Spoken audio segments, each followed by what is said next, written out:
You're listening to Jonesy's Jukebox on KLOS. The time is exactly 12 minutes after 12 bells on a Friday. It's gorgeous out. And that was new Strand of Oaks, Ruby, from the new album Eraserland. And then we had Duff McKagan from his new album that's out now, from the Tenderness album. That was Chip Away. And my guest is Alan Parsons. He's here today. How are you? I'm good. Good to be back. Nice to see you again. I'm glad you came. And your watch is 2 minutes fast. Is it? According to the studio clock. Well, I guess digital is probably more correct, right? Yes. Like your iPhone is probably. If there's one place you can be sure that the time on display is correct, is at a radio station. So I'm staring at this clock on the wall here, and you said it was 12 minutes past, and it's actually 11 minutes past right now. You know what? 11 and a half. You know what? My actually watch is saying the same thing. I'm blind. Now that I'm staring at it. Well, it used to be DJ's jobs, didn't it? To constantly, particularly on breakfast television, keep talking. breakfast TV. Yeah. Tony Blackburn would say this time before every record, after every record, and probably in between the record as well. Tony Blackburn. Man, that takes me back. Ooh, he's still alive, right? I believe so. Yeah, I think he's still at it. I mean, he was the one of the sort of inaugural DJs on Radio 1 when Radio 1 happened. Yeah, he was always up and positive. Yeah. It was the Light Programme before that. Remember that? The Light Programme? Yeah. What was that? Oh, you are younger than me then. You're quite I'm a lot 63. Younger. I might look older, but... It was the BBC channels were the Light Programme, the Home Service, and the Third Programme. I remember the BBC Home Service. Yeah. I remember that. Yeah, you wouldn't have got the job saying that, I don't think. No, I thought that sounded pretty good. You had to talk proper. I thought that was proper. This is the BBC Home Service. Very good, much better. That's better, right? I could have passed. So you got a new album out, right? The Secret, out April 26th. It's your first album in 15 years. Believe it or not, yeah. Was you working on it all this time, or you just decided to do an album recently? No, it was. It actually was recorded very quickly once I got the record deal. That's what motivated it, to be honest. Yeah. Just having some money in the bank to spend on recording. Yeah. So I kept busy in the intervening period. I was playing live. I was producing other acts. I was rebuilding a house, which we now live in. Yeah. But I was never idle. Never idle. Yeah. You like being busy. You're playing April 4th at the Saban Theatre in Beverly Hills. You're touring North America through mid-April, then a European tour through June. And that's it. I can't even remember what we talked about last time, but you're coming back for some more general stuff. Yeah. But I've got plenty to tell you about the new album, if you want to talk about that. Yeah. Go on then. We've got several luminary guest singers. We've got Jason Mraz, who's perhaps appeals to a younger generation than most of my fans. Yeah. He's done a song, and that's already out as a single. And I'm sure you will know his name when I tell you, Lou Gramm. Yeah. Foreigner. He was on here a few months back. Oh, was he? Nice guy. Yeah, he's lovely. Yeah. Yeah. Is he on one track? Or? He's on one track, yeah. It's a ballad that's called Sometimes, and it's the label are talking about releasing that a couple of weeks before the album. So. And do you write all the stuff? Do you co-write with people? Co-write everything, yes. But that's how it was with Eric in the old days. He would write, I would write, and we would come together. And was there a lyricist and a tunesmith, or was it both? Eric was the main force in the songwriting, and pretty much wrote all the lyrics. Yeah. Do you find it hard with lyrics? I do. It's something I think I've got better at. Yeah. No, by doing it, you get better at it. Yeah. Maybe I should start doing it, then I'd be How could it? I mean, I've written a few songs in my time, but I'm lazy. I'm so lazy. I'd rather just come in here and play other people's music. I find that a lot easier. It's a good job. Yeah, but I do have a creative side, but I'm just lazy. Mm-hmm. You know, I don't know. I don't know what to tell you. I need to get pushed. I need to get pushed. Like my life depended on it. That's the only way I'd really do. I like to do another record. I've done a couple solo records and various other albums. But what was the last thing you put out? Here I'm interviewing him. Yeah, He's meant to be interviewing me. No, it's okay. It's the way it goes. Yeah. Yeah. It's all loose, you know. I can't remember the last thing I did. I've no idea. Oh, fair enough. Okay. End of interview. Thank you. That's it. Back to you. So, producer, engineers, songwriter, musicians. I was impressed that you produced Steve Harley and Cockney Rebel. Did you just do the one song, Make Me Smile, the whole album? Oh no, I did. I think 2 albums with him. The Psychomotor was the album. Yeah, you didn't do the first one though. Not the Human Menagerie. No, I didn't do yeah. that. But I did the singles. I did Judy Teen. And what was the other one? The other one, Mr. Soft. That's right. Mr. Soft. Yeah. What was he like to work with? Oh, he was great. You probably remember at the time he was had a real reputation for being very self-opinionated and anti-guitars. He was particularly anti-guitars for some reason. He liked electric violins though. Yeah. Yeah. And Judy Teen featured a pizzicato violin very, very heavily. Yeah, now you mention it, there really ain't a lot of guitars on his stuff. But then he took on Jim Cregan, a well-known session player. Rod Stewart. Played with Rod Stewart, yeah. So he changed his tune. Yeah. I liked him though. I thought he had, I bought that first album. He became a musical singer. He's in the theatre now, I think. Yeah. I'm not sure if he's still doing it, but yeah, good dude. But the band were great, and his drummer Stuart Elliott became my drummer. Oh yeah, from iRobot onwards. Yeah, you nicked him. Yeah, So he still found the time to work with Steve, I think. Yeah, and Kate Bush. Kate Bush was another of his. He was on EMI, I believe. Yes, he was. See, it's all coming back. Well, Abbey Road Studios were EMI, and that's where the connection was really. And you've been in there a few times. Oh, a few times. With the Beatles. Among others, yeah. You assistant engineered on the Beatles, right? Yeah. What does that mean? Tape operator, that's what it means. That's what you did? Yeah. You didn't really have any input? No. You didn't want to... paid to keep my mouth shut. Yeah, exactly. Did you have ideas in your head? You wanted to say something, but you didn't? I probably did, yeah. But that was the training to be a producer, Yeah. But watching George Martin at work, very, very influential. He was worth his weight in gold, would you say? Oh, yeah. He was dead right for them. Like prior to him, they were just kind of doing covers and stuff, right? And What, Cavern Club days, you mean? Yeah. Yeah. And then he brought that along, and they obviously gelled with each other.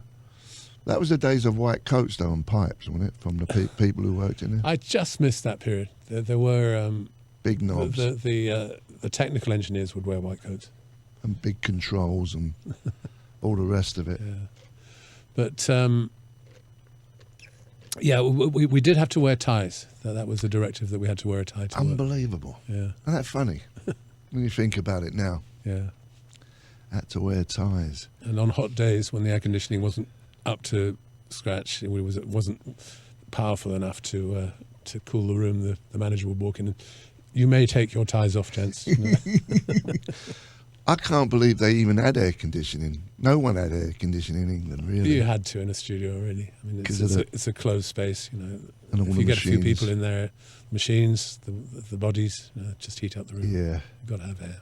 So, did you spend was a session late in the night, or was it all knocked on the head at 6 o'clock?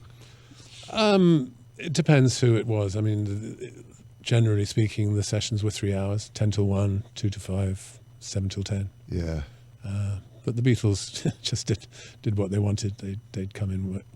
They said they would say, "Oh, okay, see you tomorrow at 2," and then they'd show up at 8 in the evening. You know. Yeah. But a little bit notorious for that. But that must have been a thrill, though, to tape up for them. Of course. And then that inspired you to become your own kind of producer, engineer, like on Dark Side of the Moon. Was that after that? Yeah, I mean, they were actually running concurrently. I was working with Paul McCartney and Floyd at the same time. You know, so the training period was the Abbey Road album and the Let It Be album, and then I went on to do Red Rose Speedway with Paul, which just got re-released in a box set. And Floyd was 1972, right around that same time. Yeah, that wasn't at Abbey Road though. Yeah, it was Abbey Road. That Dark Side of the Moon. Yeah, was done at Abbey Road. Totally, yeah. I didn't know that. Do you know Chris Thomas? I do. Did he have something to do with it? He came in the last 2 weeks, as quote mixing supervisor unquote. What did that mean? He didn't change very much, to be honest. On the album, but he milks the hell out of it, I'm sure. Yeah. Yeah, he's got a good reputation. He's a great producer. He did your favourite album, Nevermind the Bollocks. Oh right, so he did. He did. Oh, I knew it would come up. I'd forgotten that he was the Sex Pistols producer. Yeah, I'd forgotten that. He did a lot of great albums. He did, a few Elton John, early Roxy music. Yeah. I thought Bill Grundy was going to do your next album. He would have done if he would have stayed alive. But he dropped dead, unfortunately. But, yeah, good stuff, man. Should we play a song? Nobody knows who Bill Grundy is in America, right? No. But I was talking the other day as far as Cockney rhyming slangs go. Oh, yeah. Like, Bill Grundy's are like undies. Oh, is he?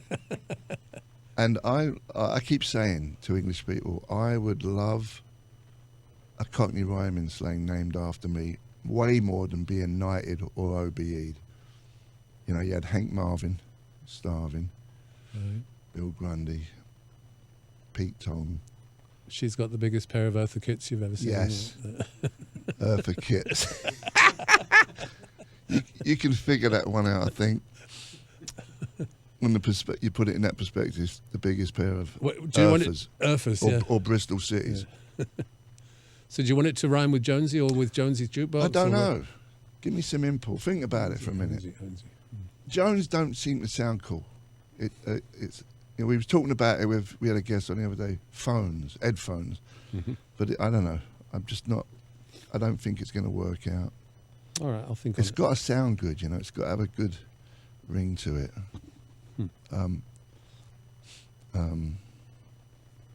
Can't think of anything that rhymes with Jonesy. Yeah. I'll think on it though. Okay. I'll give you. You can have the credit if you get ball rolling. I'll say he invented that. Okay. Let's play some Cockney Rebel. Make Me Smile. We're here with my guest, Alan Parsons, Jonesy's Jukebox, KLOS.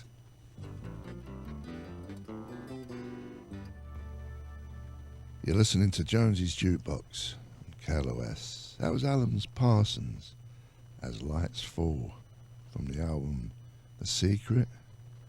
Comes out April 26th, and that was a world exclusive. I've been told. It hasn't been officially issued as a single, although it's going to be to coincide with the album release. But a single with you singing. Yeah, unusually. Yeah. Did you pick that, or did the label pick that? I think the label had a lot to do with the choice of that for a single. We're doing 2 videos, and we've done a video for As Lights Fall and one of the other songs too. Nice one. Sounds good. Thank you. Sounds like you. That's good. Before that was Jabriath, Morning Starship, and we started off with Steve Harley, Cockney Rebel, Make Me Smile, Come Up and See Me, produced by Alan Parsons at the EMI studio on Abbey Road. I heard they're going to take away the crosswalk because there's too many accidents. Really? That was.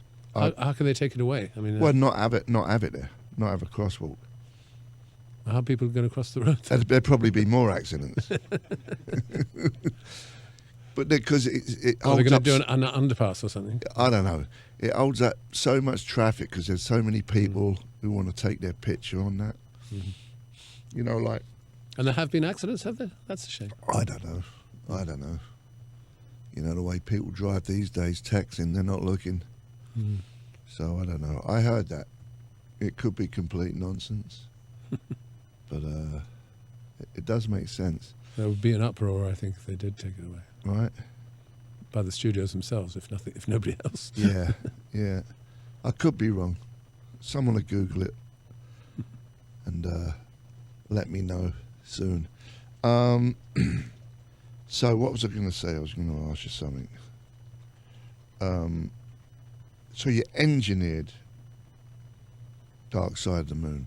So you've stepped up from assistant engineer. Yeah.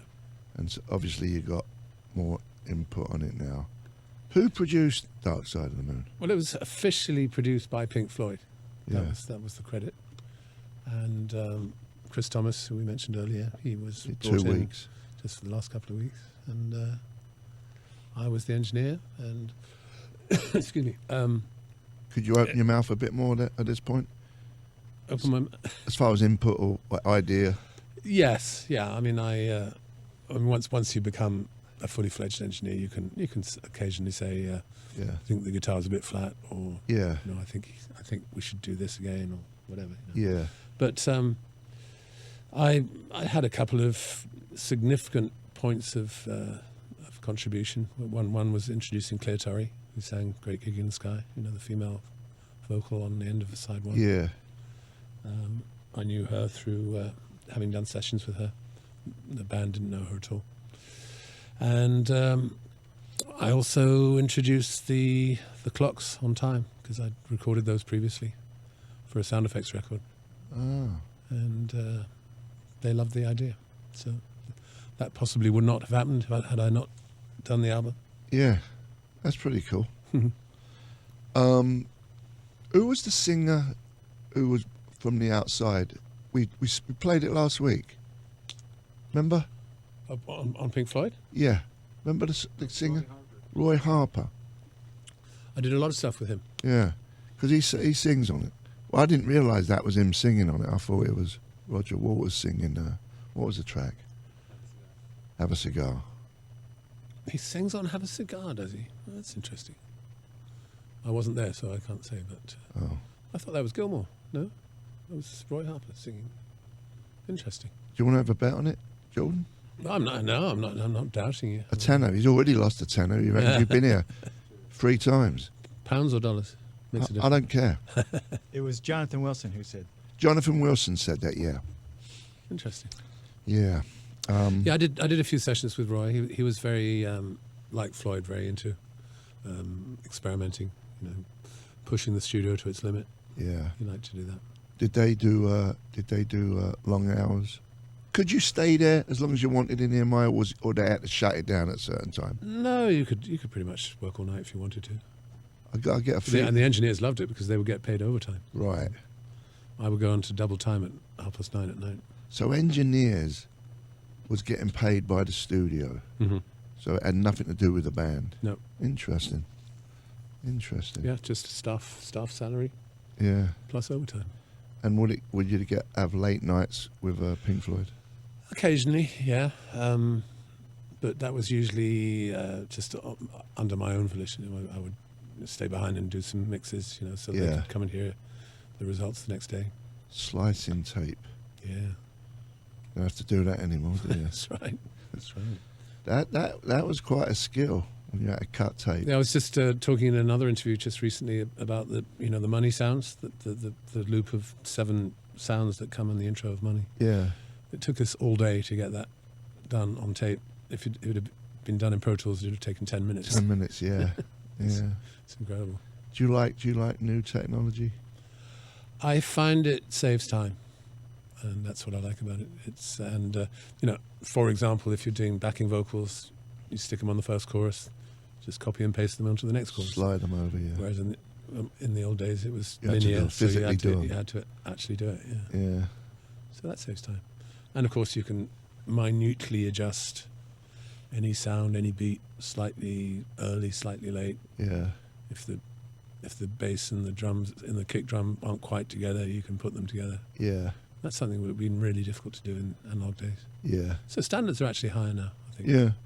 Do you use click tracks when you record? Yeah, usually. Just so you can put stuff over it? Just so you know where it is? Yeah, it helps when you can see a bar count on the screen, you know exactly where you are in the song. And that's useful. And it keeps... you know, people sometimes argue if you're too... follow the click too closely, it becomes sterile. Yeah.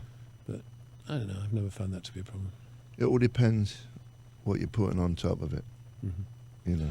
And how good the rhythm section is at working with click. You know, if they're Session used to guys know the way around it. Absolutely. Okay, we're going to play your masterpiece, Money. Oh, really? We're going to hear... What a coincidence that we were just talking about it. I had no idea. I know, it's like magic. We're here with Alan Parsons. You listen to Jonesy's Jukebox and KLOS. This is Money that you engineered and edited a whole day with this intro bit. Take it away. You're listening to Jonesy's Jukebox and KLOS. That was new Alan Parsons. Sometimes featuring Lou Graham on vocals. From the album The Secret, out April 26. Before that we had Pink Floyd, Money. What a mess that was, wasn't it? Not the song. We got there. Yeah, got there in the end. So you're going to go on the road in April 4th. You're playing the Saban Theatre in Beverly Hills. Yep, it's the first show on the next round. Touring. We go up to Nevada and Washington State, and then up to Canada. Do you play a lot of shows? You do like out of a week? How many shows you do? We try to do never more than 3 in a row. Yeah. That saves the vocal cords, you know. Yeah. But occasionally we've done 4 or even 5 in a row. It's been Yeah. cool. But it doesn't go down very well with the band. Is you find it hard work the older you get? Oh yeah. Yeah. The travel is the tough part. Yeah. Buses, planes, all that stuff. Yeah. What was we going to talk about? Planes are the worst. I don't mind buses. You just jump on a bus and that's it. But all the plane stuff, not for me. Sometimes just getting there quick though is fun. You know, rather than. Have you ever been on a bus in New Jersey? No. Oh my God, the bumps. Oh, the road. The road is. I mean, you cannot sleep on a bus in New Jersey. New York in general, I think. Well, definitely Manhattan's a joke. They can never figure out why they don't fill them holes up. I know. Yeah. I mean, it's everywhere else does it. I think it's because of the cold weather. It's hard to do when it's snowing and stuff. We had a disaster in some of the states on the last run. The outside temperature was like 10 degrees Fahrenheit, and the heating broke down on the bus. Oh no! We were, you know, I mean, I had my wife, of course, to huddle close to, but the other guys, you know, grabbing every available blanket to curl up and try and keep warm. That really makes me want to go on the road. I'm glad I'm just going to stay here playing. It was a slightly ancient bus. I think it was, you know, it's time to retire that bus. Was it a full transit with pilot seats? Do you remember that? I had a Bedford van in my first band. Oh, you did? Yeah. Okay. That was the big... You'd made it. When you were like doing the club circuit, if you had a full transit with 4 wheels at the back, the big one with pilot seats in it, you'd made it. I broke into many of them, I'm ashamed to say. Easy to get into. Anyway, listen, mate, thanks for coming by. Nice to see you. Good luck with your album. Thanks. And when you go on the road. And we're going to go and visit the Duke. When we come back, we'll play a bit more rock and roll. Thank you.